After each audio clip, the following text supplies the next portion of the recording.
Good morning बच्चों, क्या हाल चाल। बहुत बढ़िया। आपका फिर से एक बार स्वागत है आपके अपने यूट्यूब चैनल टॉप टारगेट पर। तो कल हमने पढ़े थे एचसीएफ कैसे निकालते हैं। कल हमने क्या पढ़ा था, एचसीएफ हम कैसे निकालते हैं। तो आज हम देखते हैं कि यूनिटरी मेथड क्या होता है और यूनिटरी मेथड से हम किस प्रकार से कोई भी क्वांटिटी की वैल्यू निकाल सकते हैं।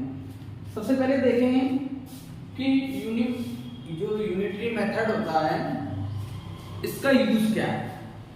जैसे आपको मार्कर है, मार्कर की आपको प्राइस पता है कि एक मार्कर की कीमत 20 रुपए है, तो आप बता सकते हैं कि 50 मार्कर की कीमत कितनी होगी, 20 मार्करों की कीमत कितनी होगी। कैसे?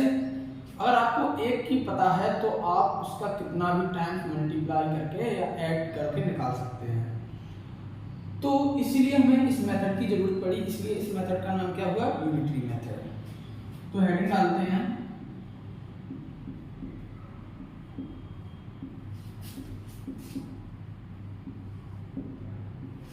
Unitary method. अगर हम इसकी बात करें तो इसको हम क्या कहते हैं, एक ऐसा मेथड जिसमें हम सबसे पहले एक क्वांटिटी की वैल्यू निकालते हैं। मतलब कि अगर हम किसी एक यूनिट की वैल्यू निकाल लें तो हम कितनी भी यूनिट की वैल्यू निकाल सकते हैं। इन दिस मेथड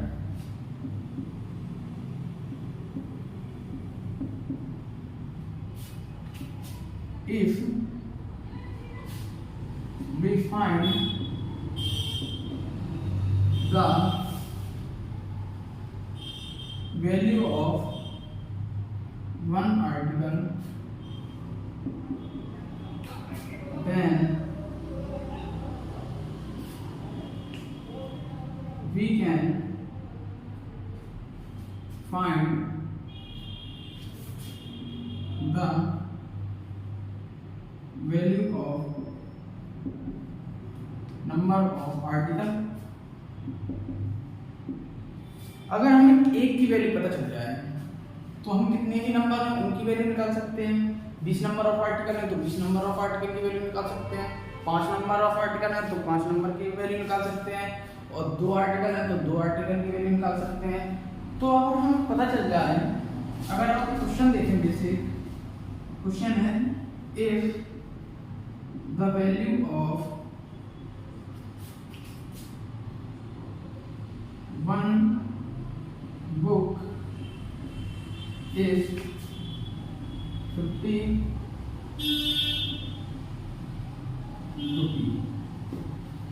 अगर एक बुक की कीमत 50 रुपए है, then find the money to pay 10 books। अगर हमारे पास एक बुक की कीमत पता है कि 50 रुपए है, कितनी कीमत है, 50 रुपए, तो क्या हम 10 बुक की कीमत बता सकते हैं? बिल्कुल बता सकते हैं। क्या करते हैं, टोटल पेमेंट कितना होगा, टोटल पेमेंट क्या होगा, cost of one book, cost of one book into total number of book, यही होगा। कॉस्ट ऑफ वन बुक कितनी है, 50 रुपए। टोटल नंबर ऑफ बुक कितनी है, क्या होगा, 500 रुपए। तो अगर हमें एक बुक की पता है कीमत कि एक बुक कितने रुपए की आ रही है, 50 रुपए की, तो हम आराम से बता सकते हैं कि 10 बुक कितने रुपए की आएंगी। जब हमने देखा कि अगर हमें 50 बुक की कीमत निकालनी है तो हमें कितने बुक की, कम से कम number of requirement to find total number of price to pay 50 books is 1। Means if we find the value of one book then we can find the value of 50 books। इसी का मतलब है unitary method. then we can say if we have the value of one article यदि हमारे पास एक article की value है तो हम आराम से कितने भी आर्टिकल की वैल्यू निकाल सकते हैं। तो अगर हम देखें यूनिटरी मेथड को कितने प्रकार से सॉल्व कर सकते हैं, इसके कितने लॉ हैं। बेसिकली इसके दो लॉ हैं। कौन कौन से लॉ हैं आगे देखते हैं, तब तक के लिए नोट कर लो, वीडियो को पॉज करें और नोट डाउन कर लें।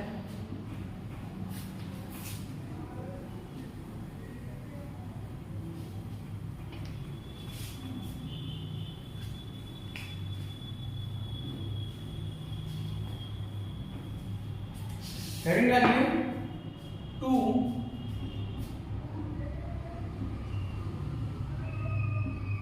सब लॉ ऑफ यूनिटरी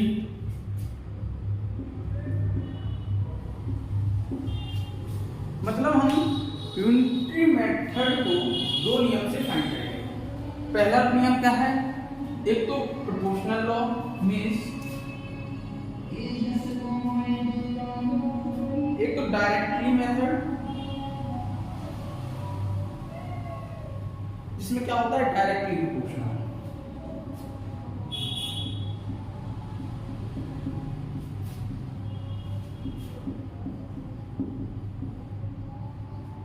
दूसरा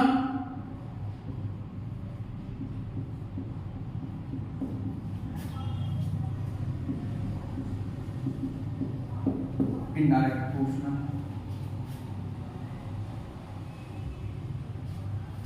पहला होता है direct proportional, just to a level proportional लिख लीजिए।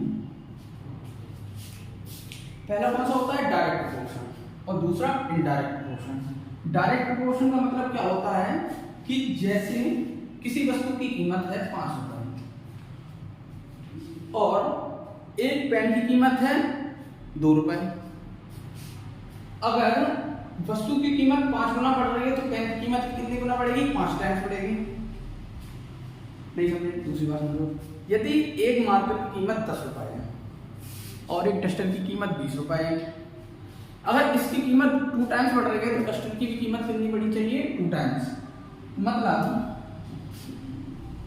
if the cost of pen is 10 rupees and cost of duster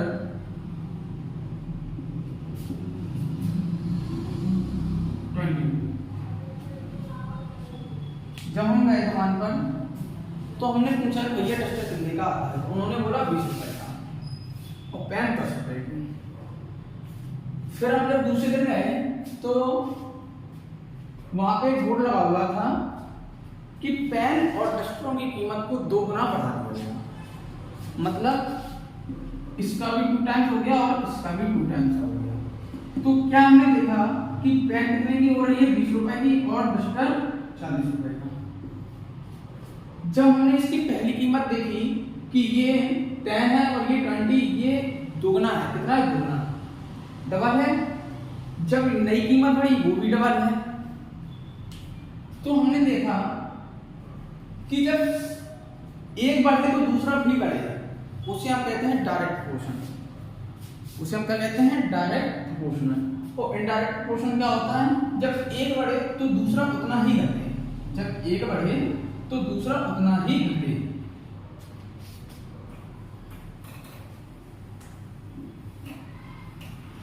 video को पॉज करके नोट कर लिया है। अब हेडिंग डालो इनवर्सली या इनडायरेक्ट प्रोपोर्शनल। लिखिए इनडायरेक्ट प्रोपोर्शनल।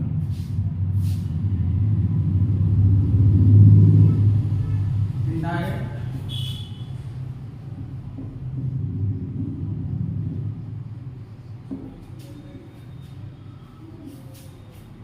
आपने समझा डायरेक्ट प्रोपोर्शनल क्या होता है कि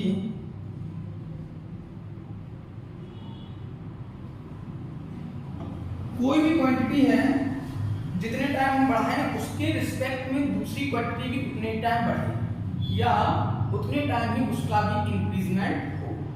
और इनवर्स यानी इनडायरेक्टली प्रोपोर्शनल क्या होता है if the quantity, if two quantities are there, if we increase the rate of first quantity, then the rate of another quantity will decrease with same rate.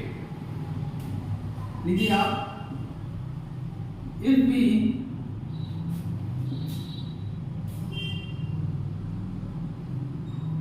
increase the rate of first article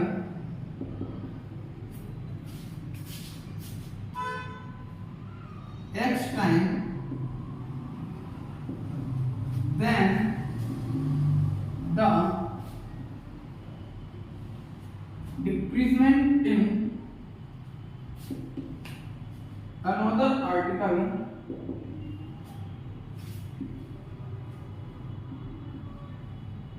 will also x time, या लिख लीजिए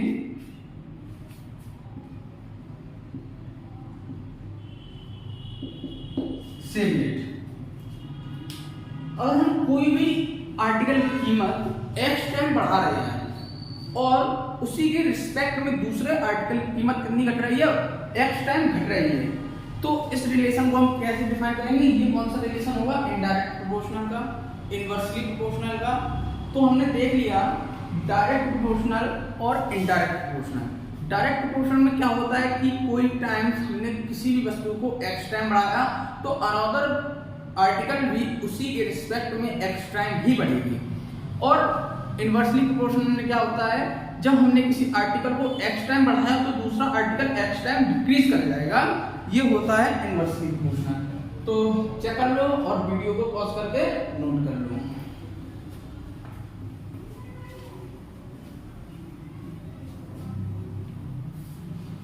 अब हम इसके कुछ question देखते हैं। तो आपके सामने एक सबसे बेसिक क्वेश्चन आया यूनिटरी मेथड का। ये क्वेश्चन क्या है कि आपको बताना है कि if the cost of 8 book is 680 रुपए, यदि 8 बुकों की कीमत कितनी है? 680 रुपए है। कितने रुपए हैं? 680 रुपए है। आप गए दुकान पे, आपको किताब खरीदी, आपने 8 किताबें, 8 बुक्स खरीदी और आपको पे करना पड़ा 680 रुपए। तो आपको अब किताब कितनी खरीदनी है? 15 रुपए। आप चले गए, सुनिए, आपने 8 किताबें खरीदी और घर पहुंच गया। तो आपने घर पे बताया कि हम 8 किताबें खरीद के लाए हैं और हमने 680 रुपए पे किए। तो आपका एक छोटा भाई गया दूसरे दिन दुकान पे, जाना था उसको, तो उसे लाने की कितनी बुक? 15 रुपए। तो आपसे उसने रुपए मांगे कि भैया हमें रुपए दे दीजिए, हमें 15 किताबें लानी है जो आप लाए हैं। तो उन्होंने कहा ठीक है। तो उन्होंने कहा हम 8 बुक के लिए 680 रुपए पे करके आए हैं, तो तुम 15 बुक के लिए कितने रुपए हमसे दे जाओ और तुम्हारी 15 बुक आ जाएगी। तो उन्होंने कहा ठीक है। तो बड़े भाई ने छोटे भाई को कितने रुपए दिए होंगे? इसका मतलब यही है कि आप 15 बुक के लिए कितना कॉस्ट दुकान पे करेंगे। तो उस भैया ने सबसे पहले क्या किया कि एक बुक की कीमत निकाल ली। मतलब सबसे पहले हमें क्या निकालना होगा? कॉस्ट ऑफ 8 बुक कितनी है? 680। Then cost of each book,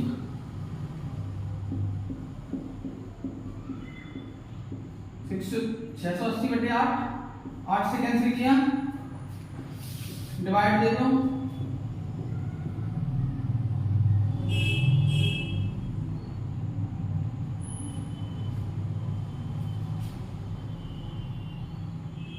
eight 64, 40, 50।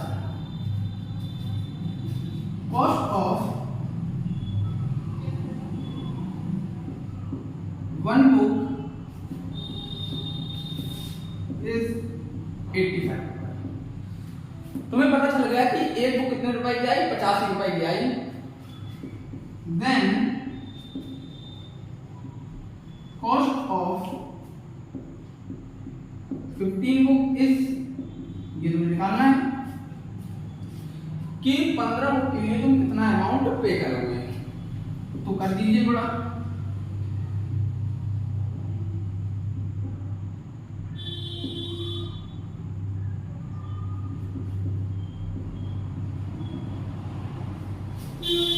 निकालिए, मल्टीप्लाई करेंगे कितना आएगा।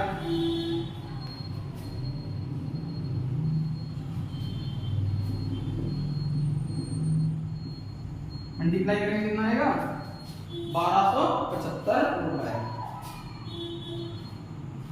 तो हमने देखा कि कोई भी आर्टिकल हो, अगर हमें उसकी कीमत पता चल जाए तो हम उस जैसी आर्टिकल की कीमत कितने भी आर्टिकल हो आराम से निकाल सकते हैं।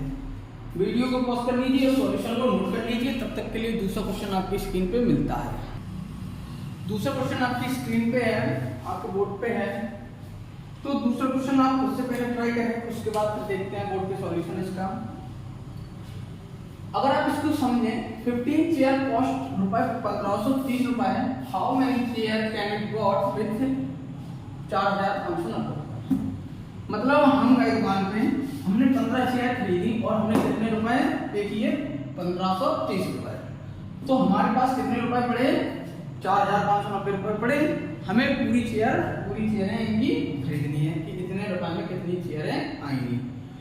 तो हमें अगर पता चल जाए कि एक चेयर की कीमत कितनी है तो हम आराम से बता सकते हैं कि इतनी चेयर कितने रुपए में कितनी चेयर आएंगी। तो सबसे पहले हम फाइंड करेंगे कॉस्ट ऑफ वन चेयर, एक चेयर की कीमत कितनी होगी। जब आप इसको कैंसिल करेंगे तो कितना मिलेगा, 102 रुपए। कॉस्ट ऑफ वन चेयर आ गई हमारे पास 102 रुपए।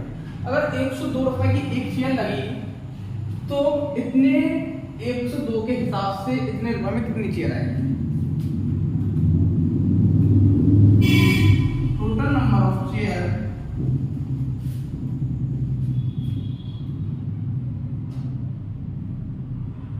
इन इतने रुपए में कितनी क्या आएंगी।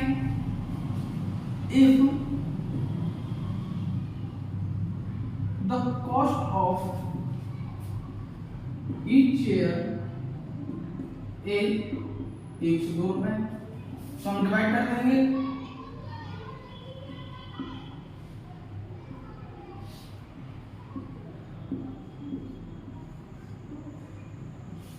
फोर टाइम्स जाएगा,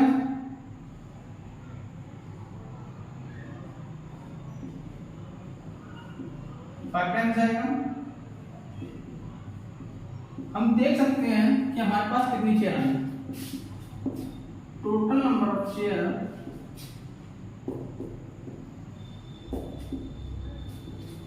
कितनी आई, 45 चेयर आई। तो हमें पता लग गया कि अगर हमारे पास 4590 रुपए होते या हैं तो हम कितनी चेयर खरीद लेंगे, इसी 102 रुपए के हिसाब से 45 चेयर को हम खरीद लेंगे। तो इस प्रकार से हम यूनिटरी मेथड के कुछ सवाल करते हैं और अब कुछ सवाल देखेंगे आगे हम डायरेक्टली और इनडायरेक्टली मेथड के। नोट कर लीजिए इस वाले सवाल को, इस वाले क्वेश्चन के सॉल्यूशन को नोट कर लीजिए।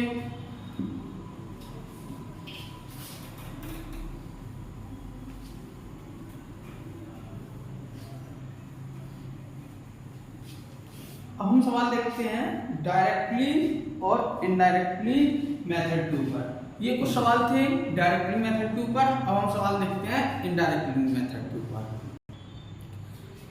ये क्वेश्चन हमारा इनवर्सली प्रोपोर्शनल का है। किसका है, इनवर्सली प्रोपोर्शनल का। क्वेश्चन कह रहा है कि 5 men can do a work in 10 days।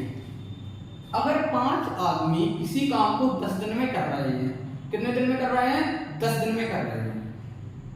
हमने देखा कि अगर 5 men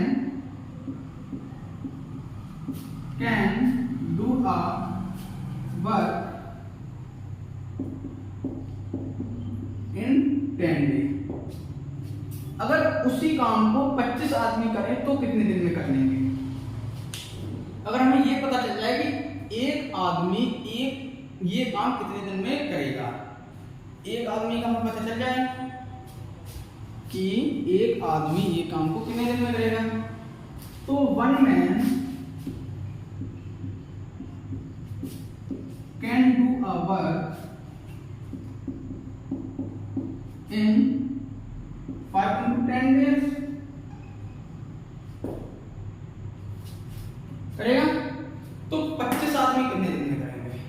then 25 men can do a work 5 into 10 upon 25 कितना होगा?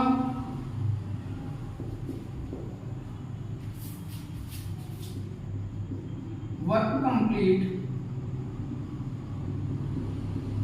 in 2 days. जब हमारे पास 25 आदमी हो गए तो हमने इस काम को कितने दिन में कर दिया? 2 दिन में कर दिया। जब हमारे पास आदमियों की संख्या कम थी तो दिन की संख्या कितनी? ज्यादा। जब दिन की संख्या कम तो आदमी की संख्या ज्यादा। जब आदमी की संख्या कम तो दिन की संख्या ज्यादा, और जब दिन की संख्या कम तो आदमी की संख्या ज्यादा। आपको क्या समझ में आया? इसमें कौन सा रिलेशन है? इसमें इनवर्सली रिलेशन है। इसमें कौन सा रिलेशन आया? इनवर्सली रिलेशन आया। कैसे? जब आदमी की संख्या कम तब दिन की संख्या ज्यादा, जब दिन की संख्या कम तो आदमी की संख्या ज्यादा। तो आपने समझा होगा, आपने इनवर्सली रिलेशन का सीख लिया कि जब हम किसी कार्य के लिए आदमी की संख्या बढ़ाएंगे तो कार्य जल्दी हो जाएगा। आप वैसे ही समझते हैं, जब कोई काम 4 लोग पहले कर रहे थे तब हो रहा था 2 दिन में, जब 10 लोग करेंगे तो हो सकता है 1 दिन से पहले ही हो जाए। हो सकता है कि 1 दिन से पहले ही हो जाएगा। क्यों? क्योंकि जब 4 लोग कर रहे थे 2 दिन में, जब हमने उसकी डबल से भी ज्यादा कर दिया तो दिन किससे लगेंगे? सिंगल से भी कम लगेगा। तो 1 दिन से भी कम में काम हो जाता है। तो हमने देखा कि इनवर्सली रिलेशन के कुछ सवाल देखे, डायरेक्टली प्रोपोर्शनल के सवाल देखे, तो हमने दोनों के कंसेप्ट सीख लिए। अगले वीडियो में मिलेंगे आपको कुछ क्वेश्चनों के साथ। तब तक के लिए पढ़ाई करता रहें। All the very best.